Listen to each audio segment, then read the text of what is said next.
Some relief finally for travelers using Kenya Airways, as indeed the Kenya Pilots Association has called off their strike and have resumed work. That is, two main operations are resuming fully at the national carrier, the Kenya Airways. And speaking about traveling, if you're a Kenyan now, you'll be traveling visa-free to South Africa beginning January next year, 90 days. That means then you can go to South Africa for 90 days visa-free. That is, you're entitled to 90 days annually. Annually, because when you say 90 days, the majority would think that you're entitled to only travel to South Africa for 90 days. But at least until you consume your 90 days in South Africa, well, it's visa-free.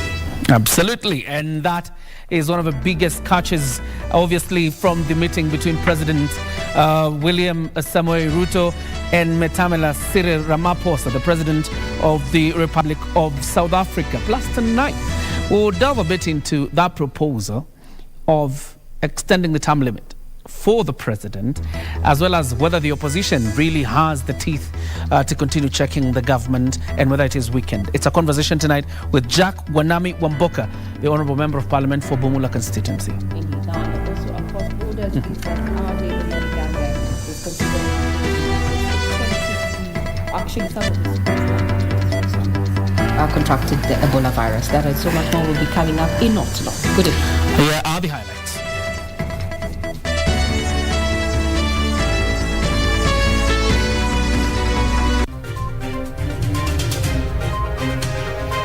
In a spirit of brotherhood, Kenyans traveling to South Africa to enjoy 90 days free visa from January 2023.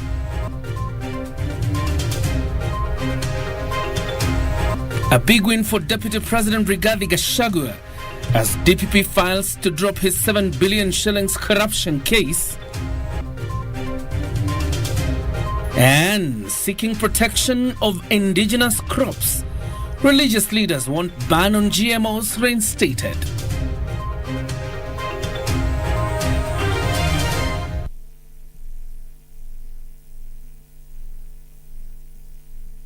Welcome to the broadcast. My name is John Jacob Kioria. Our sign language interpreter tonight is Lensa Odingo. And I am Regina Manyara. And of course, we'll continue updating you on the latest from the Kenya Airways because operations have resumed after pilots went back to work. But let's begin with a big story tonight. Kenyans holding ordinary passports will be allowed to enter South Africa on a visa-free regime for up to 90 days per calendar year, beginning January 2023. Now, speaking in a joint address after holding bilateral talks at State House, Nairobi, President William Ruto and his South Africa's counterpart, Cyril Ramaphosa, said the move will loosen the existing stringent immigration policies between Kenya and South Africa and indeed boost continental trade.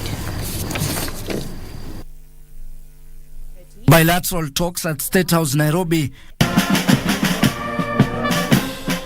Presidents William Ruto and Cyril Ramaphosa addressed visa restrictions which have remained a thorny issue for the two countries for years. We agreed that indeed Kenyans should be able to visit South Africa without requiring them to have visas, and that this dispensation will commence on the 1st of January in 2023, meaning that, yes, can use the 90 days, 10 days, 20 days, or whatever.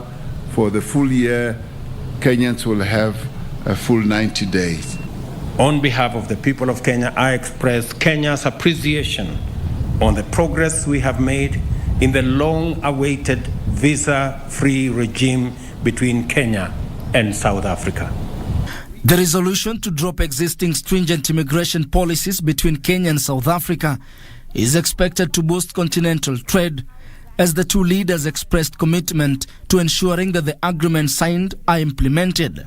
Under the new regime, we can build a greater relationship in business, in culture, in communal relationship, in social relationships, because we can be able to move.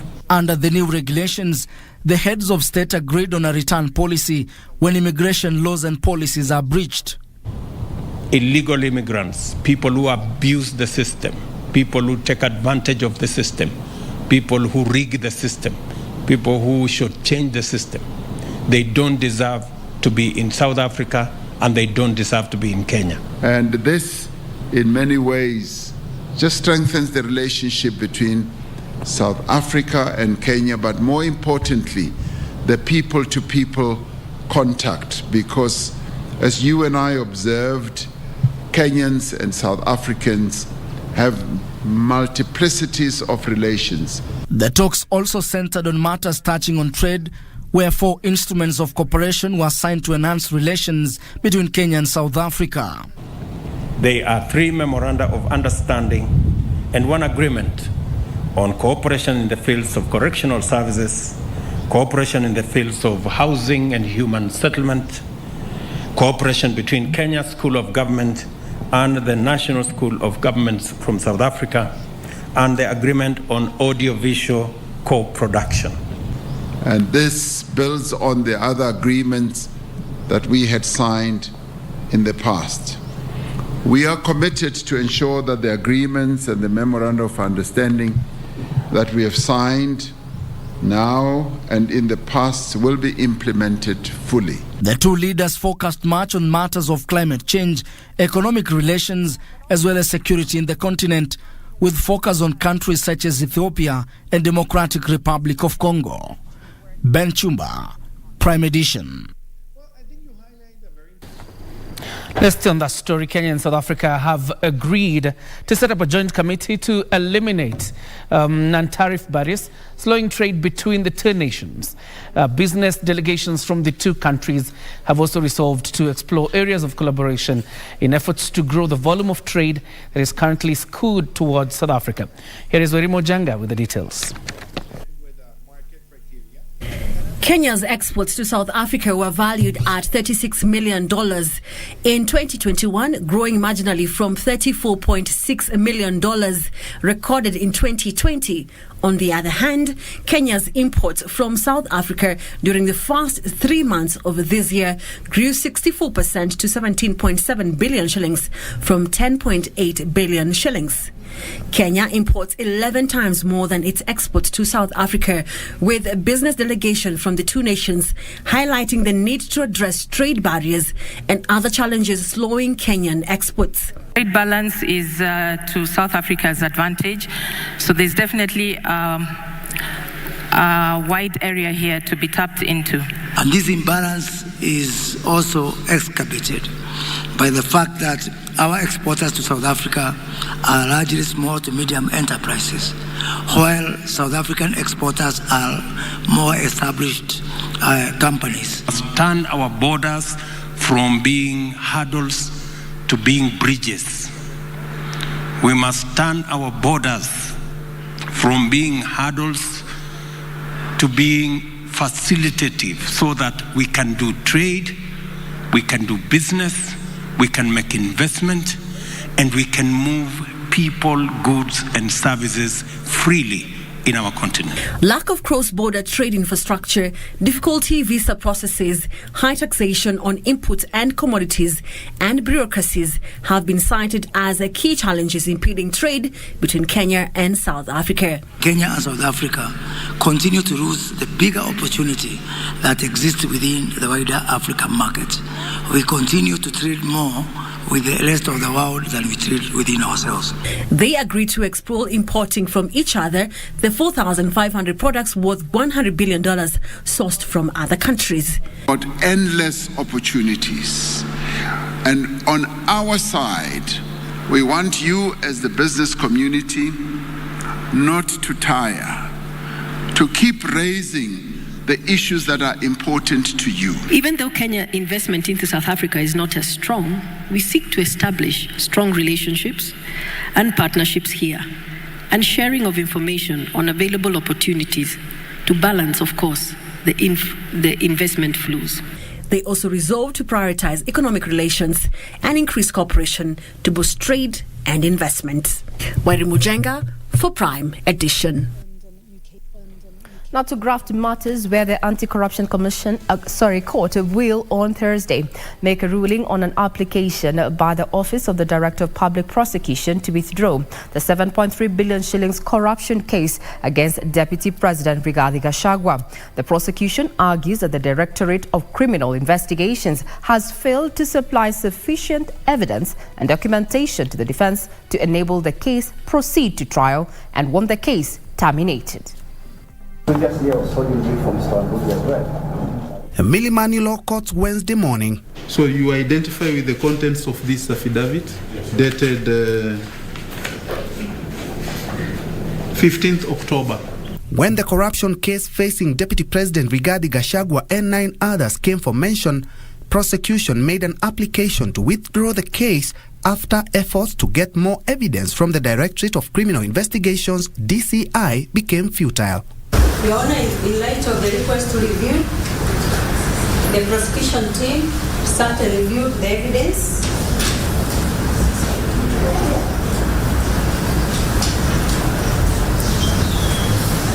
And at this stage, we realized that we were not able to respond to the letters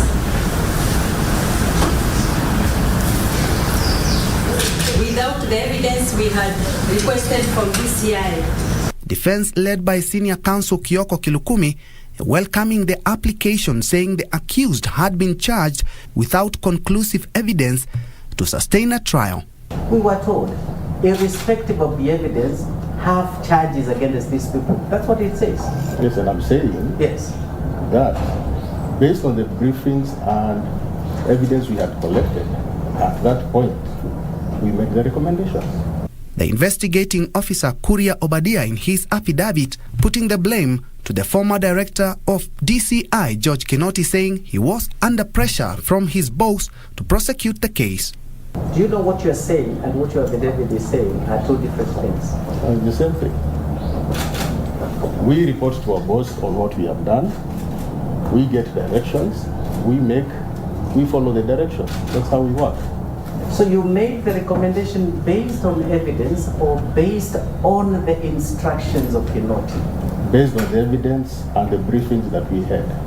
In the case, Deputy President Rigathi Gachagua and 9 others face 6 counts of economic crimes, including conspiracy to commit an offense of crime, including conspiracy to commit an offense of corruption, money laundering, and fraudulent acquisition of public property. They are jointly accused of fraudulently receiving 7,330,011,265 through a microfinance bank while knowing they were proceeds of crime. The offenses are believed to have been committed on diverse dates between 2013 and 2020. For Prime Edition, I'm Ben Troinjue. I'm only interested in this one. Before taking the next story, very important is that the Senate this evening has approved the appointment of Japheth Kome, engineer, as the next Inspector General of Police. Probably then the National Assembly will be able to debate the same tomorrow. But indeed this evening, the Senate has indeed approved the nomination of Engineer Japheth Kome as the next Inspector General of Police, taking over from Hilary Mutyambai, who retired obviously due to medical constraints. Now, the National Assembly has endorsed the deployment of Kenya Defence Forces to the Democratic Republic of Congo, DRC, for peacekeeping operations. The special motion that sought the House approval on the deployment was, however, met with criticism after a section of members questioned its purpose, noting that the soldiers had already been deployed. Members also raised concern over the KDF's exit strategy and country's financial stability. Legislators on Wednesday gave a nod to a request by the executive concerning the deployment of Kenya Defence Forces. Democratic Republic of Congo is a key partner in the East African community, and as Kenyans, we have several interests in the Democratic Republic of Congo. The motion, however, almost degenerated into a heated debate, a section of members questioning the role of Parliament in the deployment exercise. Under a fortnight ago, our soldiers were flagged off to go to DRC by the president of this country, and together with him were the army commanders. So I think I would be remiss to believe that they are yet to go yet when they have already been flagged out and they are occupying that territory. It's just pretended that we are now debating this motion, Honorable Speaker, to sanitize what has already happened. And he is well aware, if he was listening to the chair, that the forces are not yet deployed. What the motion is seeking to do is to approve that deployment. Members also raised concerns over the country's financial capability as well as the exit strategy of the forces. Before our soldiers went to Somalia, we thought that it was an exercise of walking in, walking out. 15 years down the line, we are still holed in Somalia. The team that presented itself before the committee gave us an elaborate strategy of our exit. We even have a timeline of going to Congo and getting out. And we have a plan B of what if that plan doesn't work. Many of you might not be aware, recently we've signed several bilateral agreements with the Democratic Republic of Congo, one being handling their cargo on the port of Mombasa. That is such a huge potential for our business people. Meanwhile, the Senate approved the nomination of Inspector General of Police nominee Engineer Japheth Koome, urging him to deal with rising insecurity cases and make Kenya an ideal destination for businesses and tourists if appointed. Mheshimiwa Spika, tunatarajia kwamba afisa huyu mpya atakayeteuliwa ataweza kupambana na hili janga la madawa ya kulevya katika Mombasa na pwani nzima kwa jumla. I hope, Mr. Speaker, the new Inspector General of Police will ensure that the recruitment is free and fair. The report on approval of Inspector General of Police nominee is set to be discussed in the National Assembly. Kamche Menza for Prime Edition. All right, time for us to take a first breather on Prime Edition. But of course, when we come back, current Kibetas on the other end, something about the World Cup, and also later our conversation with the Member of Parliament for Bumula, Jack Wanami Wamboka, speaking about opposition, whether it is weekend or not, talk about the proposal to extend the term limit of the president, remove term limit and put age limit. Quite an interesting When you conversation. talk age limit, term limit, you're also looking at what was happening on Twitter between yesterday when we had our fellow counterparts in Uganda coming out and saying that we need to check what has been said, that we don't take it for granted. I'm sure that is going to be put in perspective. All right, that is conversation that is going to come a little bit later. But first of all, the break.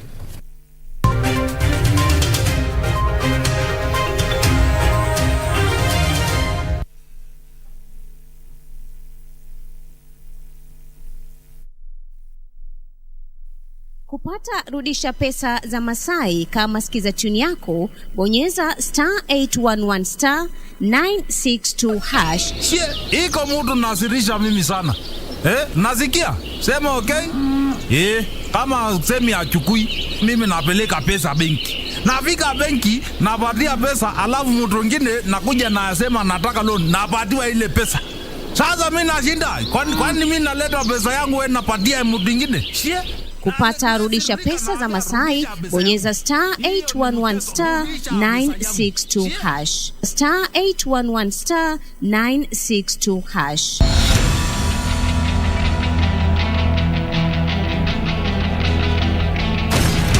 Don't do anything stupid.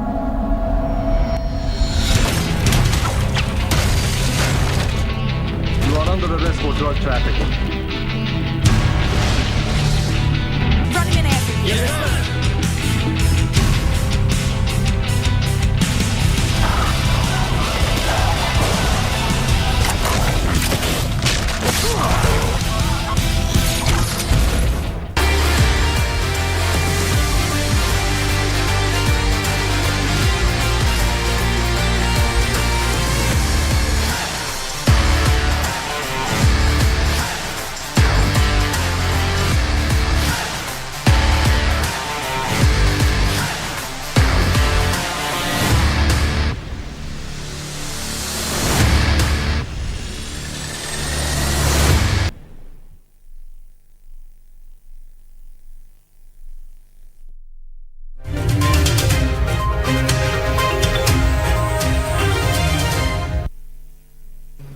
Welcome back to Prime Edition. It's not normal for you to see me at such a minute in the Prime Edition, but I've been given the authority to continue interrupting normal programming because of the 2022 FIFA World Cup, which is just a few days away. And tonight I'll be talking about 4 stadiums out of 8 that will be hosting the 2022 Qatar FIFA World Cup. And this 2022 FIFA World Cup is a special one because it will be the first time that a Middle Eastern country will be hosting the World Cup. It's the second time that it will be in Asia after the 2002 the FIFA World Cup that was co-hosted between Japan and South Korea. So the FIFA 2022 World Cup will have 8 stadiums, but tonight I'll take you through 4 stadiums.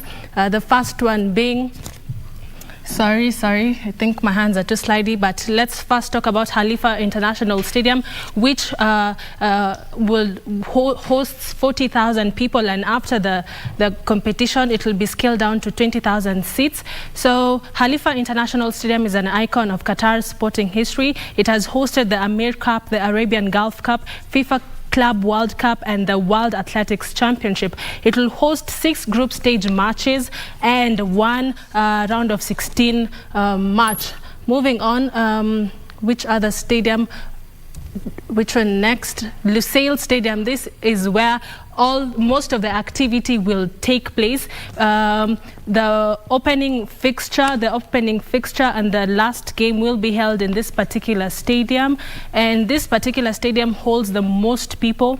80,000 people will be able to access this particular stadium and watch the most interesting fixtures, which is the opening match and the closing match in that particular stadium. Stadia 947. 947 is the international dialing code for Qatar. 947 is the exact number of shipping containers used in its construction, and after Qatar, all these containers will be dismantled and donated to various schools and various cities, and the seats will also be donated.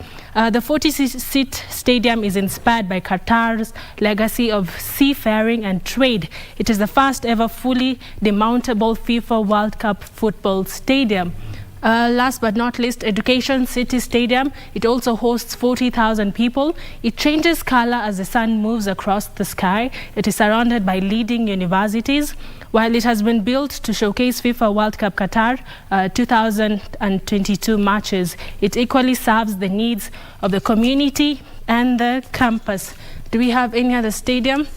Those are the 4 stadiums that I was to take you through tonight. Tomorrow I'll take you through the 4 other remaining stadiums, which are equally interesting because each stadium has training facilities, and all fan zones are equipped with solar-powered cooling technology to keep the temperature moderate.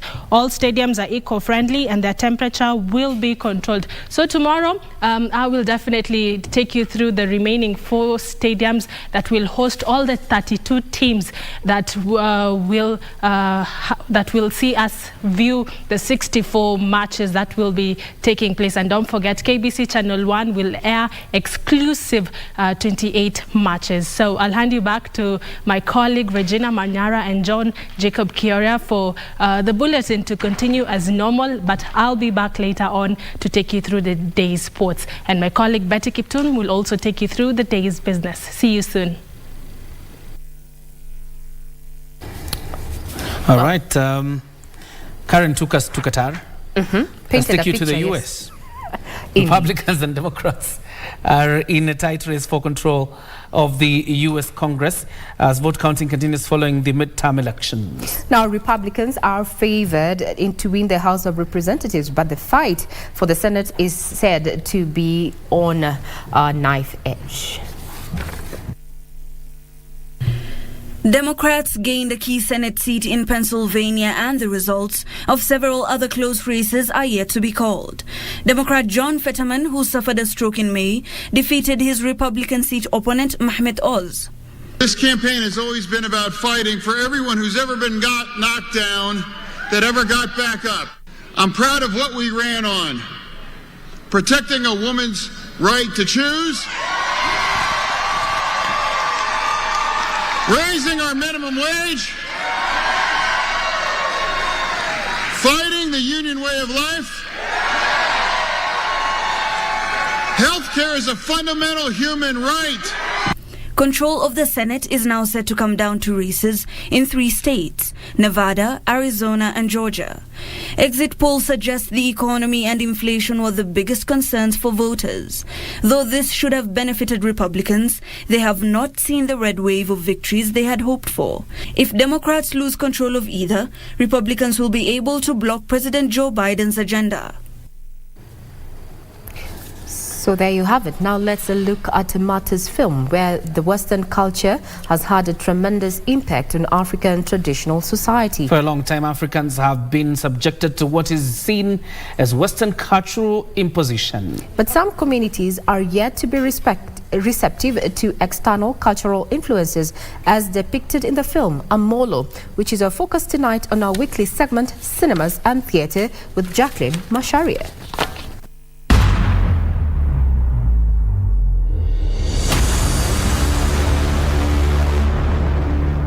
There is this beautiful flower in your garden that is worth being plucked. Amolo is a feature film that depicts an intelligent young lady and a graduate of law who comes back to her parents' house after graduation. It's not easy to break it. Engage her as soon as possible. Her love life is put to test when she falls for a Ghanaian man, something her family does not accept easily. Another foreigner here. Yes, Coffee. You're a fool. Marriage arrangement is underway. Produced by Beno Chieng, the film set in Kisumu depicts the conflict between Western and African cultures in Martha's marriage. We are trying to dig in whereby bringing the message that can somebody have a right within the family despite the fact that both the parents are not actually in line with what the rights of the daughter is. Maureen has always loved the Western cultures. And here, she's a Luo too. She's trying to see whether these two cultures can really merge in. So she wanted to bring this into reality by writing this story. I'm Eunice, Onyo's fiancé. Ochieng notes that the cast comprised new actors, adding that the film aimed at empowering the youth through film for social change. After going through and rewriting the script again, the audition was done in November. And we got a nice team, actually. Majority of them have never acted before. And that's how we realized, kumbe, there's talent out there. We just need an opportunity to come out and bring it in. Casting team called Terity. They did a good work in trying to match these characters. Okay, you have a girlfriend, but someone else is dating your girlfriend on your behalf. This is the very, very first film we are launching as Phoenix Entertainment. And I can see how huge it is. I may say it's a milestone that I've made as a producer, and at least people out there will see our culture, will see who we really are and understand us. My main wish always is that can we be able to see film not as a tertiary means of making money, but I want us to bring it to a secondary means of making money. And I believe one day it will be the primary means of making money. It's given us 48 hours to reconsider our stand, or else we'll find her body at the river. Amolo's struggle to change the status quo proves an uphill task after she's forced to marry a man from her community. My work is to protect, uphold, and preserve the Luo culture. My daughter is not getting married in Ghana. She takes a stand and fights for what she believes is right. But will she emerge successful? Amolo is being launched on the 12th of November 2022 at Mega Cinema. Everybody is welcome. Mega Cinema is at Nyanza, is at Mega City in Kisumu. You are mine. Jacqueline Masharia for Cinemas and Theatre.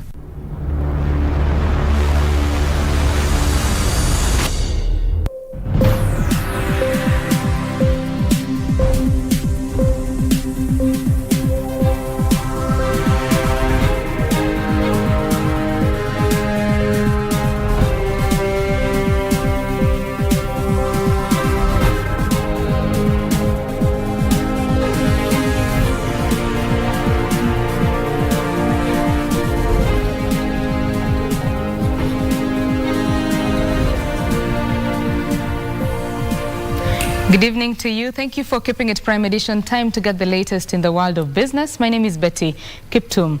Now, Kenya Airways pilots have resumed duties after ending a 4-day strike. In a statement, the pilots said they will obey yesterday's court ruling that ordered them to report to work. However, the Kenya Airline Pilots Association urged their members to report any case of victimization for participating in the industrial action, while urging pilots to ensure normal KQ operations resume.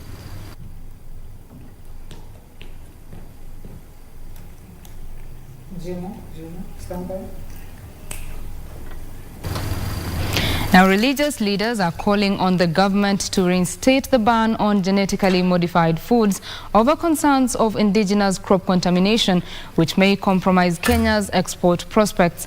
The Interreligious Committee says aside from health safety concerns, the lifting lacked public participation, making it unconstitutional. Genetically modified crops are banned in nearly 40 countries, in comparison to 30 countries in the world where genetically modified crops are grown and exported. The government had lifted the ban on the open cultivation of GMOs that came into effect in 2012 in efforts to improve the country's food security. Religious leaders have convened to ask the government to reinstate the ban over various concerns on the health of Kenyans and preserving the country's agricultural heritage. Address the root causes, kwa nini kila wakati na kila mwaka tuna hili tatizo la uhaba wa uzalishaji wa vyakula katika baadhi za sehemu. Serikali isitoroke katika majukumu, bali lazima iingie ndani, iangalie kwa kinaga ubaga sababu na matatizo haswa ni yapi. Let us have a discussion and see how can we sustainably think about food sovereignty and food security. There are many other solutions. Yes, we support bioengineering. Of course, we know science supports life also. But we are talking about the negative effects of the bad GMO. And for us as a church, as the people of God, we really support the sanctity of human life. They argue the country should exhaust all other options to achieve food security before resorting to GMOs. In addition, they highlighted the possibility of compromising Kenya's premium organic markets that may result from cross-contamination once the cultivation of modified crops comes into full effect. A temporary solution is provision of food from those counties which have the products. Let the government ensure that there is delivery of every produce that is available to those who do not need it, do not have it. Yeah. They're endorsing the adoption of rain harvesting and food distribution to ASAL counties as a temporary measure against the current food shortage. For the long term, they ask for the adoption of safe biotechnology, a larger budget allocation for the agricultural sector, and investment in climate adaptation mechanisms. The religious leaders want the government to put in place mechanisms that support patenting of indigenous plants and animal materials. And the tussle continues, where religious leaders are saying it's not a matter of winning or losing, but a matter of considering the welfare of the people. Hibak Said for Prime Edition. Now, Africa needs more than 25 trillion shillings to close the energy gap by the year 2025. The African Union High Representative for Infrastructure, Raila Odinga, says this will require the efforts of both the private and public sector to close the gap. Odinga, who is attending the climate conference in Egypt, said lack of reliable energy is scaling back development in Africa. The energy sector in Africa is best described as inefficient and ineffective. This has been caused by frequent blackout, brownout, as well as load shedding. The African Union High Representative for Infrastructure, Raila Odinga, is calling for increased funding and more so in sustainable and green energy.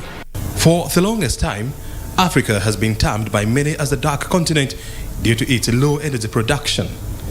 Close to 650 million people do not have access to stable energy, while consumption on the continent is the lowest, with the average consumer using less than 200 kilowatt hours, which is less than what is needed to power a modern refrigerator. So we are entering a very dangerous phase in climate change. discussion. So we'd like to see that what is being committed is actually implemented. See, there is a gap between promise and delivery. That is what we want to see closed. The African Union High Representative for Infrastructure Development, Raila Odinga, says low energy penetration on the continent is contributing greatly to the high poverty levels due to lack of industrial development. Raila says the continent needs to team up with the private sector to deepen investment more so in the renewable energy. I believe that we can actually be able to mobilize private sector funding into these other sectors. But our other partners, development partners, must also play their part in delivering in terms of what they pledge. Most of African countries are eager to implement on their side. And if they get resources, I'm sure that we can be able to turn Africa green. Raila called for more investment in renewable energy, saying only less than 50% of energy in Africa is from renewable sources. Kenya has been recognized as a major mover in the renewable energy, with close to 90% of the country's energy being generated from clean sources, while the country targets to fully transition to renewable energy in 3 years' time. The KQ strike may be over, but the ramifications are yet to be felt fully. Now, horticulture farmers could lose as much as 20 billion shillings in earnings this year due to the drought and the Kenya Airways pilot strike. Horticulture Director Benjamin Tito says this, coupled with a record interception of horticulture consignments in Europe, could lead to a decline in export earnings this year. Kenya earned a record 157 billion shillings from horticulture exports last year after increased demand for Kenyan produce in the international market. This year, the horticulture value chain projects earnings to reduce by about 20 billion shillings due to lower production attributed to drought, coupled with the 4-day Kenya Airways pilot strike that disrupted supplies in the international market. Would be having a shortfall of around 20 billion. And that is something that we really need to quickly see ways in which we can be able to put things together. The situation is further exacerbated by a record 62 interception of Kenyan horticulture consignments, mainly in Germany, France and Netherlands, due to high pesticide residue levels.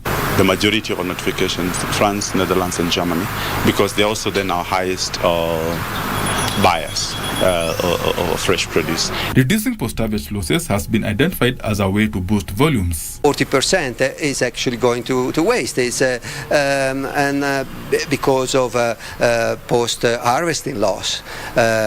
So how do we improve that? How do we change that? How do we make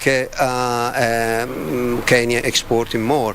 Kenya has since this August shipped 1.7 million tons of avocado worth 7 billion shillings to China. This is coming in the last 2 months because the first shipment left the country early August, and from August up to now, then Kenya has been able to export such good quality with a very good reception in China.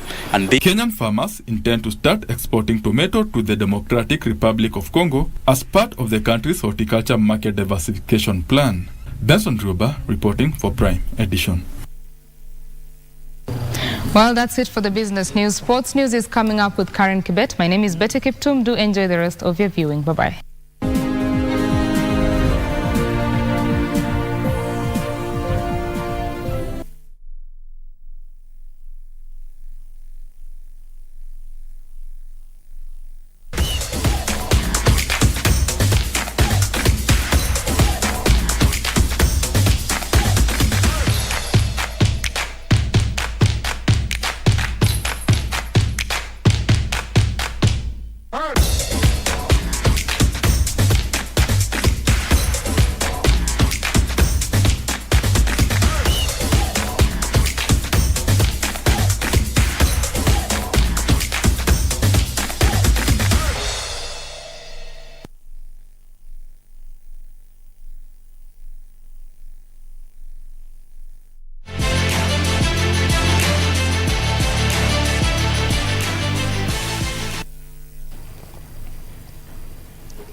Welcome back. Let's talk sports. My name is Karen Kibet. Now, Senegal forward Sadio Mane suffered a World Cup injury scare during Bayern Munich's match with Werder Bremen at the Alliance Arena.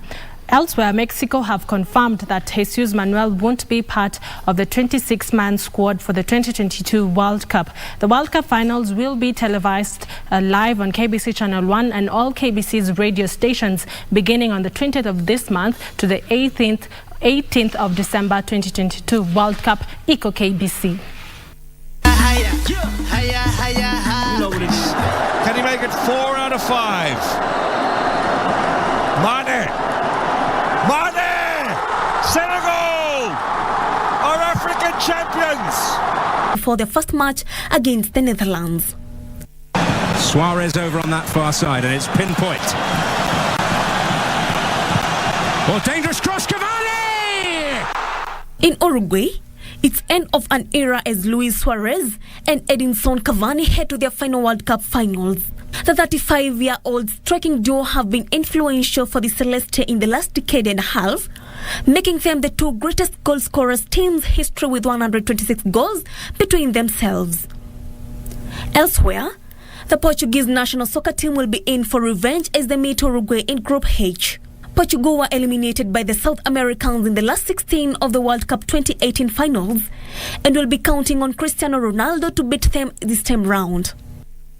To the Italian senior team, having played for their under-19 and under-20 sides. The World Cup finals will be broadcast live on KBC Channel 1 and all KBC radio stations beginning on the 20th of this month to the 18th of December 2022. World Cup Eco KBC. You know what it is.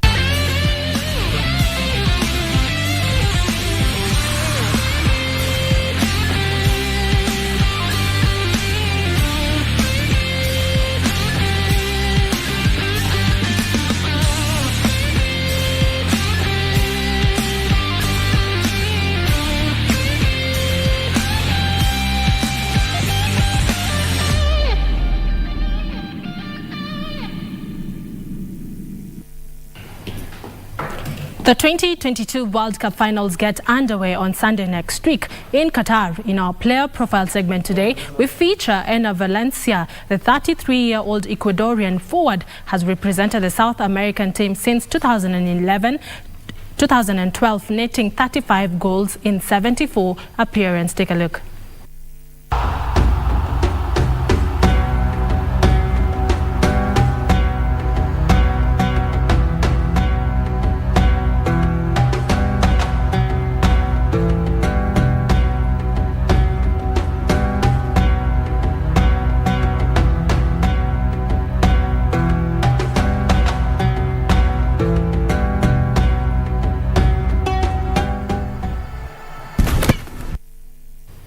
The Ghana national soccer team Black Stars have designed amazing 2022 FIFA World Cup home and away jerseys. Their home jersey is white and features a black star at the center and red, yellow and green trims at the sleeves and is inspired by iconic moments from its football history. Their away jersey is a flaming red shirt with a yellow and green box featuring the team crest and jersey numbers that takes inspiration from the national flag. The new Ghana alternative jersey sees the 4-time Africa Cup of Nations winners back in a way red after donning a yellow and black secondary shirt since October 2020. Ghana is pooled in Group H with Portugal, South Korea and Uruguay at the FIFA World Cup 2022 Qatar.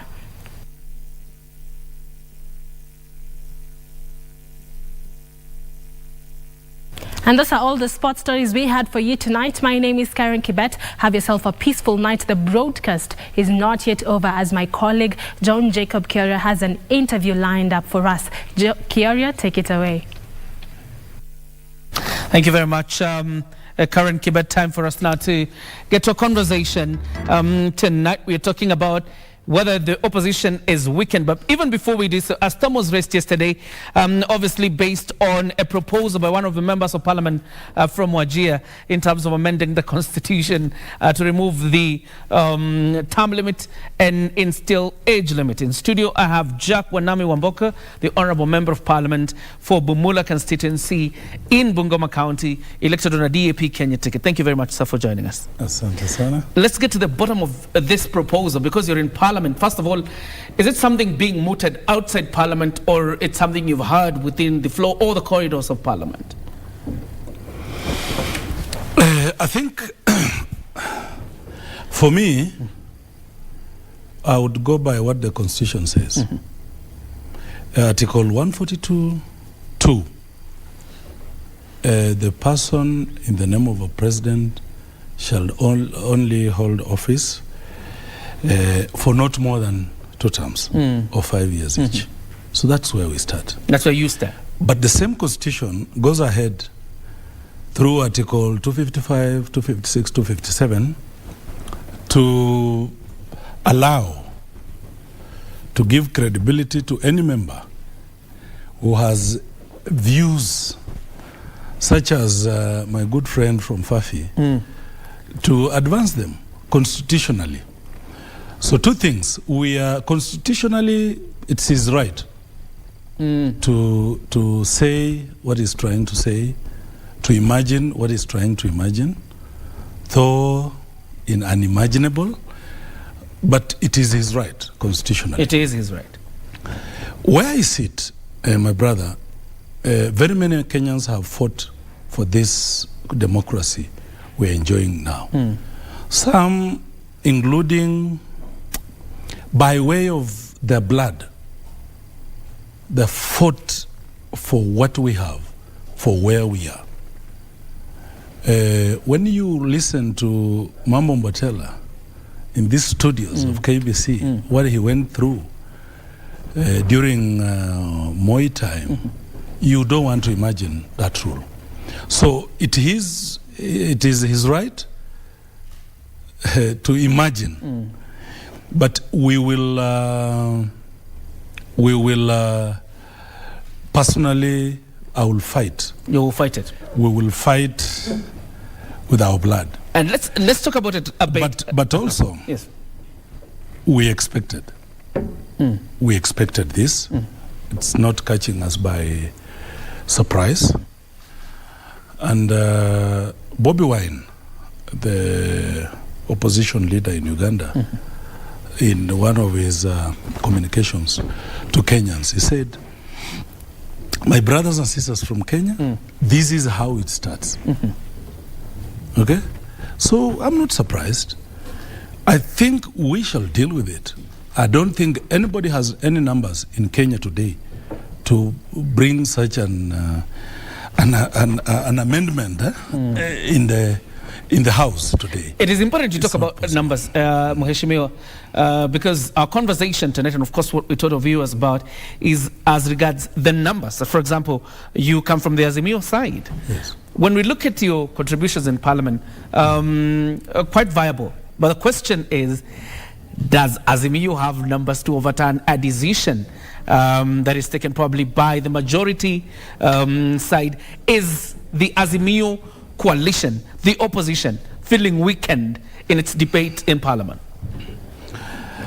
My brother, this is a constitution amendment, and the constitution gave a lot of weight to such amendments as if you want to challenge today the supremacy of the constitution, if you want to challenge anything about territory, your territorial bill about Kenya, Bill of Rights, sovereignty of the people, functions of parliament, and such a bill as to extend the term of the president, the threshold in the House is very high. You need 2/3 majority. 2/3, yes. Yeah. Where are they getting it? Nobody has. Yeah. I think I would also go back to our democracy. The president has pronounced himself that he will not come to opposition okay, to buy people. Those are the days of KANU and all that. And even members who are ready to be bought. I can tell you, they came and bought some during, you see, when now, you remember the debate was numbers. Is it the Azimio, we are the majority of them? Okay, some members went. I don't want to use the word bought. But they are even crying. My brother. Why, they're being emasculated there? No, they thought that is the milk of land and honey. But as it is emerging, that's not the case. So primarily and fundamentally, nobody can have such numbers. I know so many people in Kenya, Kwanza, for instance, who cannot entertain such. It is not possible to take us to that draconian way of dealing with things. Absolutely. And before William Ruto, we had Arap Moi. He did his 10 years and went. We had Mwai Kibaki. Moi did 24. No, when we came through with the term limit. Moi did 10. Yeah. Kibaki did 10. Uhuru has done 10. I don't think President Ruto is mad to even imagine. Actually, but going by what Bobby Wayne said, you know, they have experienced dictatorship. This is how it starts. All right. Fafi MP spoke. I saw Cherargei. You know, the ranking members. And it goes with ranks, my brother. Wale wa chini, wale wa katikati, wale wa juu. I saw my brother Cherargei pronounce himself. To that, I will not be surprised. Right. But I will tell you that is hot air. All right. As opaque as it comes, I don't think any Kenyan in their sane mind can do that. I actually want us to move away from that subject because the ranking file of the UDA party have denied, the mooting of such an idea. But I want us to deal with the general business of Parliament. The general business of Parliament. Does the opposition feel weakened in the transaction of business in the National Assembly, for example? Not really. Yeah, not really. Even when you have one of your members of Parliament somewhere in industrial area? Look, not really. Waluke, what Waluke is going through, and let me speak about it. It is very sad today. If we can imagine what we are going through, what the current judicial system is going through in Kenya. It is very sad. The other day I listened to Nordin Haji, the DPP, on an interview with, I think, KTN. And is out of his mind. You know, a DPP going on national TV to say, I was under pressure to prosecute so-and-so, to prosecute so-and-so. Then we would ask ourselves, then who else did the DPP prosecute under pressure? Okay? And then today, the Deputy President of Kenya, Gachagua, his case is withdrawn. That guy said he was under pressure. So what will not make Wanami Wamboka MP Bumula from Bungoma constituency, from Bungoma county, to imagine that then even those who framed Waluke were not under pressure? You believe he was framed? If Gachagua Rigathi was framed 7-point-something billion, the Kiambu case, 558 billion. You're talking about Waitito's? Waitito's case, 558 billion, my brother, then everybody else was framed. Why Waluke? The good minister from Kilifi, Aisha Juma. Yeah, she was framed. So that is a case you will be making. Waluke was framed. And what we are asking, it's actually dangerous for the country. It is very dangerous for the country. At some point, it's going to be unacceptable for us to imagine, for us to get at peace with the fact that you are charging Waluke and you are withdrawing Rigathi. As Bungoma And when you people, say Rigathi, we are not the deputy president. Yes. Of course, with all the due respect, we, the Bungoma people, are not children of a lesser God. We are going to start asking very serious questions about all this. Everybody, if the regime of President Ruto wants to start on that platform where everybody else with serious cases is at peace, then let it apply equally. Okay. If you are saying the Deputy President Rigathi is innocent, this other case of Kiambu is innocent, Aisha Juma is innocent, then, okay, Chumo. You saw Chumo of the former Kenya Power. Kenya Power. I think it was about 400 and something. Yeah, 400 million. They're saying is innocent. This man in his course of doing business, just not serious amounts. All right. You're saying you want Waluke to be charged, my brother. 67 years. Where have we heard of that? All right, and I'm sure that's a case you will be making probably in a different forum. Yeah. But as you do that, because I have about 3 minutes to wind up, let's talk about the Senate race that is upcoming in Bungoma. It appears to be a titan, a battle of titans, because you have Azimio lining up, in fact, saying they want to take the seat probably to marshal the numbers in the Senate. Kenya Kwanza doesn't appear to, to have unity in terms of which candidate to front. How do you see that going? Very quickly. I know it's tricky because just after elections, we had Kenya Kwanza had one plus advantage. But after Wetangula's resignation, our speaker now, our good speaker, it's 50-50. Now, Bungoma is going to be very interesting. And we are gearing up ourselves. We're gearing up ourselves, and the people of Bungoma will decide. Yes. Your party, DAP Kenya, because obviously it's a new party in the bloc, having participated, done very well in the last elections. DAP, we have no candidate in Bungoma, but we have an Azimio candidate, Azimio Coalition Party, the Honorable Wafula Omnyinyi. We have my good friend, my predecessor, Mabonga. Mabonga. Yeah. Yes. We have my good friend Wakoli. Yeah, that's it. All right. And we'll see how that goes. We are, everybody is putting their best foot forward. Yes. All right. As I told you, in the Senate, we are 50-50. And everybody wants that seat. All right. As we wind up, the last minute on that camera, your last word to the people of Bumula constituency. Not really the last word. There is something very disturbing. Yes. There is something very disturbing. My brother, the ministers of Kenya Kwanza are issuing too many roadside declarations.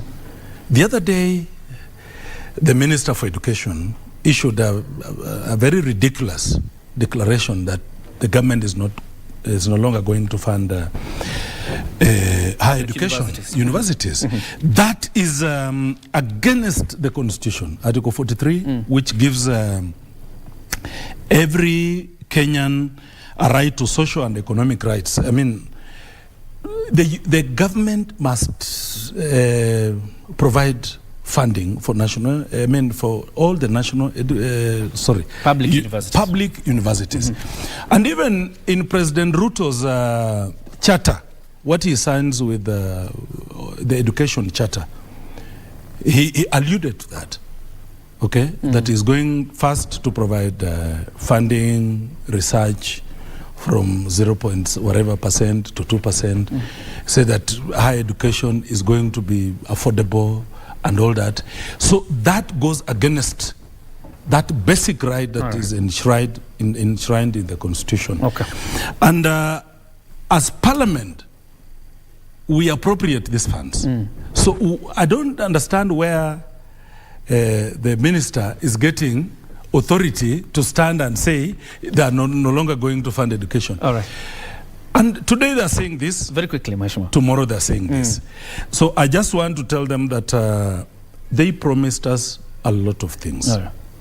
They promised us cheap unga, 70 shillings unga. In 100 days, we are waiting for it. They promised us cheap fuel. We are waiting for it. In Uhuru's government, fuel was subsidized. They come and told us they are going to subsidize production. All right. We are waiting for it. In 100 days, my brother, they promised us that hustlers, they are going to have hustlers fund. Very quickly. No, I'm finishing. 30 seconds. Hustlers fund was supposed to go and help the boda, the mama mboga, those downtrodden people down there. We are waiting for it. Instead of the hustlers fund, now we are being told bodas have to save to access that money. So many conditions on it. Sisi tunawaambia, tunangoja, after 100 days, you will ask them questions. Tunataka ile wote wali promise wananchi. All right. We want wananchi to access these things. They told us unga is too high. I don't have all that table. Unga is too high because of the handshake. All right. Now, there is no handshake. Okay. We expect all these things. But it will come down. It will come down. All right. Thank you. Lastly. Thank you. As opposition, we are going to give the president a lot of ample time, a lot of environment to work, to fulfill that which he promised Kenyans. Tunamngojea. All right. Lakini ile maneno ya kufikiria term limit watatoa, tunawangoja sana. All right. So Regina, we have to wind up. The Member of Parliament for Bumula, Jack Wanabi Wamboka, was with us tonight, discussing a range of issues, obviously, current affairs, and of course to the government, the promises that were made during the campaigns. Regina, we really need to wind up. Can we break it down? I just want to know, which team are you supporting for the World Cup? Do you have one?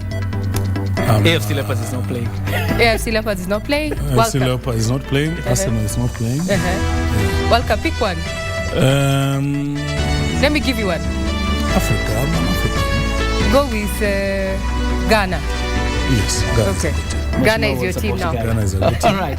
Time for us now to put it on and end. My name is John Jacob. Kioria, a sign language interpreter tonight, has been Lensa Odingo. Up next is The Rave. I'm Regina Manyara. I wish you a pleasant evening ahead. It's a wrap.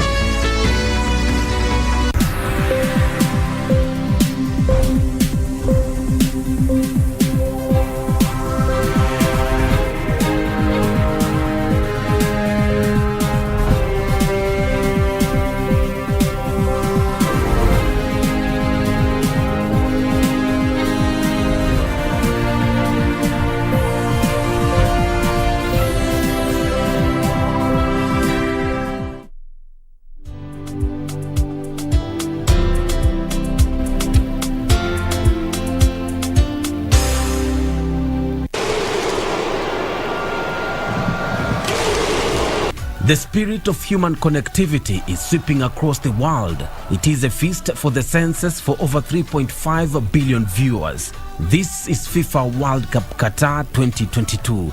The tournament showcases the world's best players, exceptional abilities, skills and breathtaking talent. Africa is being represented by 5 teams: Senegal, Tunisia, Morocco, Cameroon and Ghana. Be part of the unifying legacy of world's greatest tournament, which is made of the dreams of every young player, of the passion of every fan, the dedication of every team, and the pride of every nation. A select 28 matches courtesy of FIFA World Cup Qatar 2022 will be an exciting showpiece on every level imaginable, from Sunday 20th November 2022 through to Sunday 18th of December, live and exclusive on KBC Channel 1. KBC Channel 1, your true sports partner.